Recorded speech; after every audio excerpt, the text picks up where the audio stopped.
So there's another kind of aspect of this, which is the double standard. I don't know, there are many double standards in Hollywood, but I'm thinking one in particular, which is there hasn't been a man who has followed the path that you have and has come out as gay and still been able to play romantic male leads. What do you think it will take for that to change, and why do you think that is in particular? Well, it's interesting that you asked that, because it's one of the few areas where you see women really at the on the front line of the battle. Women are almost entirely doing this on our own. We are, and all the examples I can name off the top of my head, all the women all the examples that are challenging this, if you don't conform to this if you don't conform to this heteronormal standard, you won't work again. And the only people really challenging that or taking the risks on it are women. So the poor men are at a disadvantage. Yeah, exactly. But I think what's interesting is, while it is apparently harder for men, I would argue also that it is harder because there are no men challenging that. We all know if women can do it and we can change the way that this conversation is had in a large scale, then women, the men should be able to do it with as much or more efficacy. And with all of the power and authority and representation, I mean, men are so severely, women are so severely underrepresented in film as it is. That's just white women. I'm not even speaking of other minority groups, but color, disabilities, you name it. If white men can't change this, then I don't know who can. So I like to say that, in a very long-winded way, to answer your question, what would it take to change this? I think if every gay man that I know personally, came out in Hollywood tomorrow, just make it all one day. We'll have a day of it. National. We'll set the date, right? You know who you are day. If all of the gay men I know personally came out tomorrow in Hollywood, then this would be a non-issue in a month, because there would be no one else. We'd be hard pressed to point the finger at anyone. Right, there'd be no one to make films. Brilliant. Excellent. Another question from one of our followers on Twitter, someone called Iconic Amber. You have a lot of fans out there on Twitter. Who says, do you plan to produce or star in projects focused on the LGBT community and its history? Is that something that you can also do to advance the agenda? Yes, I think this is this medium is one of the most powerful in the whole world, and I plan to use every bit of my personal experience, my years in this business, my power, my drive, and all the cumulative no's I've gotten, and use that to continue to change the status quo and challenge what is expected of me and the projects that we make. And because there's such a deficit of these stories, of our stories being told, that there's so much to do, and I absolutely intend on doing that. And just going back to your own story, obviously these days, as well as being followed around by the paparazzi, you can be followed by lots of people on social media. To what extent was that? I mean, that can be terrifying, but it can also be a source of great support. And I just wondered how you felt about that. Have you found that you've got, on balance, more support from your social following, or do you just not look at it at all? Well, I'm glad you brought that up, because I'm coming out today on social media. I just, I'm catching up with the times. I'm about a decade late, I realize. So yeah, I'm You're going on to MySpace, aren't you? Yep. I know, it's my book. Yeah, my book. My book. I'm getting a lot of. Yeah. So I'm doing it today, actually, for the first time. Seriously, this is not. So to answer your question, I haven't seen it. Oh, okay. So honestly, I had no idea this was happening. So It's a bit intimidating. You are going to which of the many social networks have you decided to grace with your presence? The Insta-tweet. The Insta-tweet. Right, okay. I think you might have some practice to do on this, but I'm sure you... Facegram. I'm sure you... Facegram. Yeah. I'm sure you have very good people to help you with this. Brilliant. Now, I had another question from, again, this is one of your Twitter followers, so they'll be able to ask you directly. But just, where do you think we are with Hollywood offering the same diversity of roles to LGBT actors as it does to others? Where do I think? Well, how much progress has there been in that, and what else needs to happen? I think it's about the filmmakers, and I don't mean just the directors. It's the financiers as well, because we heard in the previous panel that they're really calling the shots here. Yeah, well, the infrastructure's not there right now. Right now, I mean, it's an incredibly high stakes business, a lot of money. We're not just. You don't get to just try a new ice cream flavor, and very little risk is involved. Hollywood, there's a lot of money on the line, and time, blood, sweat, and tears, and it takes a lot to make a movie. And when those movies don't work, it's obviously, it could be significant. And so it creates a very risk-adverse industry. And surprisingly, even though it's counterintuitive, it's filled with people who are allergic to taking risks and putting themselves out there. So what you see is a very formulaic approach to, well, this works because everyone loves, guy saves the world, kisses the girl, and lives happily ever after. And it follows not just a very typical heteronormal pattern, but it also is extremely tilted towards white men, and let's just say diversity is not it's not Hollywood's strong suit. And I think for that to change, it really isn't about the audience, because the demographic is changing. America is changing very quickly, not just in its views towards LGBT rights or African American rights, or it's not just changing in that way. It's changing as we become increasingly interconnected in this increasingly connected global community. So it's Hollywood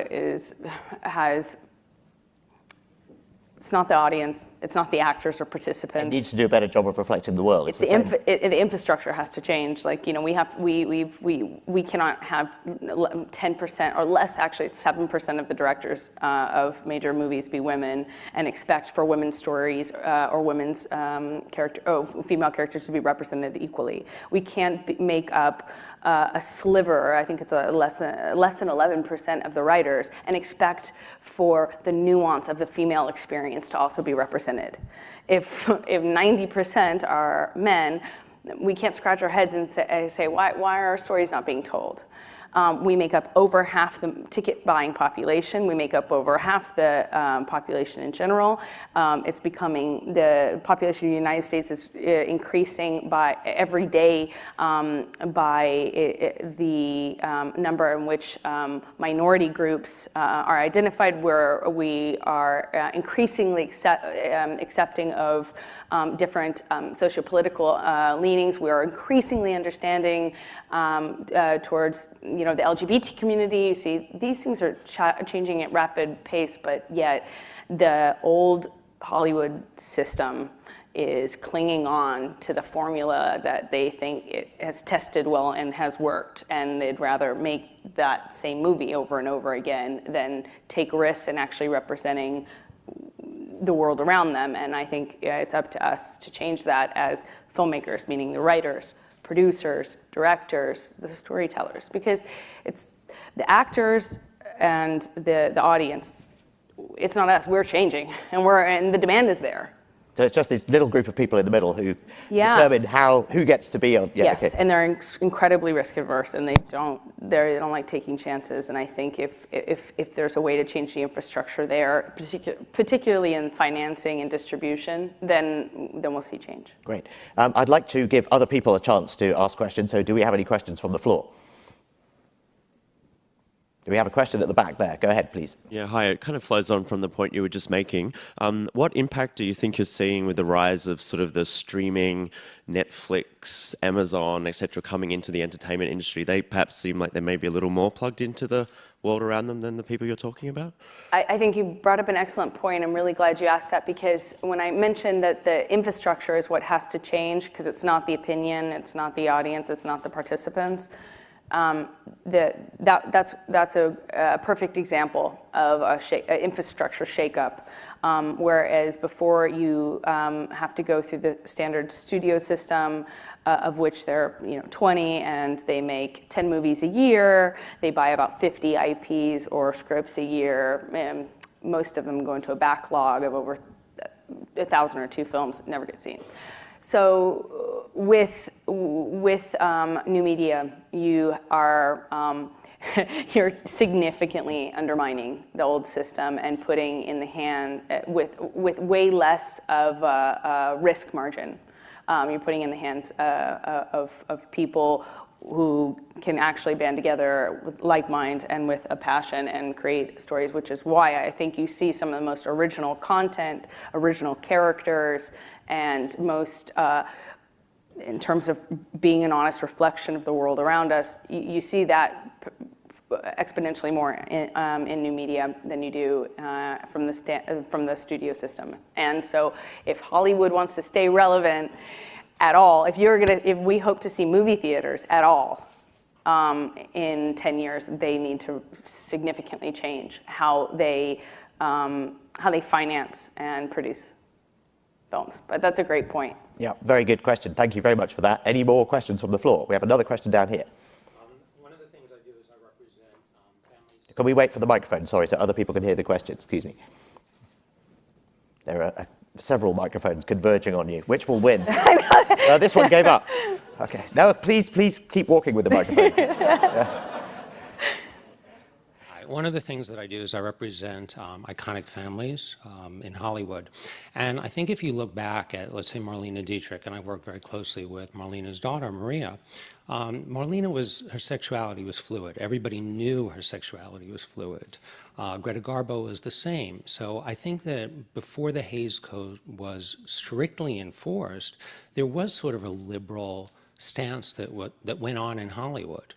Another client of mine is the family of Tyrone Power, and Tyrone Power was also sexually fluid, and the family's very proud of that. So I think that if you do look back to the 1930s, or when Marlene Dietrich made Morocco, and she's holding the fan and she kisses another woman, I think that's very, very important, because it shows that there is sort of a history into what you're doing now. Sure, I agree with you, and I would, to speak to that, I would say the female roles were far more empowered. You look at a lot of the film roles from the 30s and 40s, and I think, why don't they write powerful women anymore like that? We like to think that we've progressed so much since then, and I would argue the opposite. Why was it? Were there more female writers then? Probably not. I doubt that. I'm just going to go out on a limb. I don't know. I doubt that, but I know that the war and society affected, certain traditional wars, and I mean roles that we would play. And I also think it was because it was a new territory for a woman to encroach upon, in the workforce. I think it was not yet to be a threat. Mm. And I think a sexualized woman who is powerful is incredibly threatening. And it's one thing, we have our feminists in combat boots, and that's okay, we can put you in that box. It's another, to have a sexy woman, a woman who's sexualized, which is disproportionate for characters in film. It's disproportionate for men and women. No surprise, I know it's not going to shock anyone in this audience, but particularly what surprised me is that when you look at girls aged 13 to 20, they're more, and they're as sexualized as their counterparts of 20 to 22, and then it exponentially drops down after 22. The amount of clothing we see them in, the amount that they're referred to by other characters in other ways other than being commenting on their physical attractiveness, and it's complete opposite with men, of course. But actually, it's got worse for men as well. They've been expected to take their clothes off more than they have in the past, but still not anything like the same extent as women. Exactly, and then after 45, you see hardly any women at all being represented at all. Not in a sexual way, not sexual way. I mean, I think only 5 out of the last 100 last top 100 grossing films included. I think there were only like 5 women that were leading or co-leading a movie over the age of 45. Something shocking like that.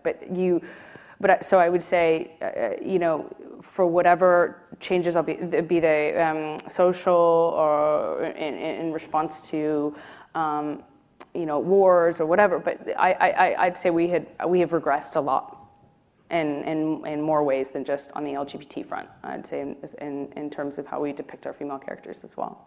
Okay, well, that's all we've got time for. We'll see you in Justice League later this year. But thank you for telling us about how you fight for justice off the screen as well as on the screen. Ladies and gentlemen, Amber Heard, thank you. Thank you.